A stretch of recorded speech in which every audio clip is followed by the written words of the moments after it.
ឯណាផ្ទះអណ្ដើកដំណើរថ្ងៃមួយមានអណ្ដើកមួយកំពុងវាលកាត់វាលស្មៅវាកំពុងស្វែងរកអ្វីមួយវាខំរំពៃមើលទៅឆ្ងាយផងនៅក្នុងស្មៅផងខ្យងឃើញដូច្នេះក៏សួរថាតើឯងកំពុងរកអ្វីហ្នឹងខ្ញុំកំពុងរកផ្ទះរបស់ខ្ញុំតើឯងមានឃើញនៅកន្លែងណាទេអណ្ដើកតបទេខ្ញុំមិនបានឃើញទេប៉ុន្តែខ្ញុំនឹងជួយរកខ្យល់ក៏ឡើងទុំលើស្នូកអណ្ដើកក៏វាបន្តទៅមុខទៀតពួកគេខំសម្លឹងមើលហើយមើលទៀតប៉ុន្តែពួកគេនៅតែមិនឃើញផ្ទះសោះចាប់ឃើញក៏សួរតើឯងកំពុងរកអ្វីមែនទេយើងកំពុងរកផ្ទះរបស់អណ្ដើកតើឯងមានឃើញនៅកន្លែងណាទេ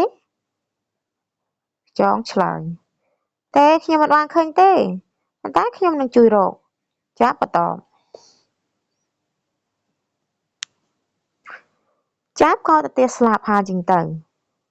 អណ្ដើកក៏ស្រែកហៅឯងហើរលឿនពេកហើយមកអីទេអញ្ចឹងខ្ញុំនឹងឡើងជិះលើស្នូករបស់ឯងដែរអណ្ដើកក៏វារទៅមុខទៀតដោយមានខ្យងនិងចាប់ទុំលើស្នូកវាពួកគេខំសម្លឹងមើលហើយមើលទៀតប៉ុន្តែពួកគេនៅតែមិនឃើញផ្ទះសោះអណ្ដើកមាសឃើញក៏សួរថាតើឯងកំពុងរកអ្វីមែនទេទាំងខ្យង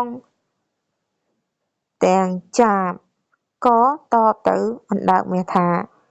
យើងកំពុងរកផ្ទះរបស់អណ្ដើកតើឯងមានឃើញនៅកន្លែងណាទេ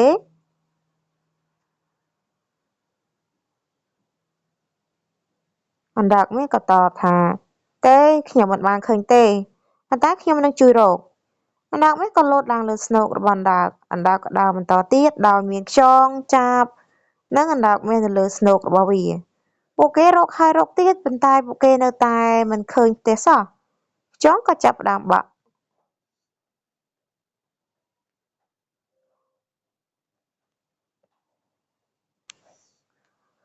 កណ្តុរឃើញក៏សួរតើឯងកំពុងរកអ្វីមែនទេអូបងកណ្តុរខ្ញុំកំពុងរកផ្ទះរបស់ខ្ញុំតើបងមានឃើញនៅកន្លែងណាទេទេខ្ញុំមិនបានឃើញទេប៉ុន្តែខ្ញុំនឹងជួយរកកណ្តុរលោតឡើងលើស្នូកអណ្ដើកវារទៅមុខទៀតដែលមានខ្យងចាប់អណ្ដើកមាសនិងកណ្តុរទុំលើស្នូកវា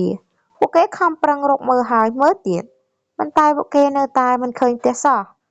ខ្យល់បក់ស្លឹកឈើផុតពីដីហើយវិលជុំវិញអណ្ដើកខ្យល់បក់កាន់តែខ្លាំងទៅមេឃប្រែងងឹតអណ្ដើកនិយាយទាំងអស់សង្ឃឹមថាតើផ្ទះខ្ញុំនៅឯណាក៏ឡានខ្លាំងភ្លេចបន្ទោចាំងភ្លេចពីចម្ងាយតាក់តាក់តាក់ភ្លៀងធ្លាក់មកហើយខ្យងចាប់អណ្ដើកមាសនិងកណ្តុរក៏ស្រែកបន្ទោថាតើផ្ទះរបស់អណ្ដើកនៅឯណាខ្យល់កាន់តែបក់ខ្លាំងខ្យងចាប់អណ្ដើកមាសនិងកណ្តុរត្រូវខ្យល់ប៉ោងធ្លាក់ពីលើស្នូកអណ្ដើកអណ្ដើកស្រែកដោយភ័យខ្លាចតមកវាក៏លិបខ្លួនចូលនៅក្នុងស្នូករបស់ខ្លួននៅខាងក្នុងស្នូកអណ្ដើកក៏ក្តៅស្រួលខ្លួនមែនទែនអូនេះគឺជាផ្ទះរបស់ខ្ញុំហើយអូនេះហើយជាផ្ទះរបស់អណ្ដើក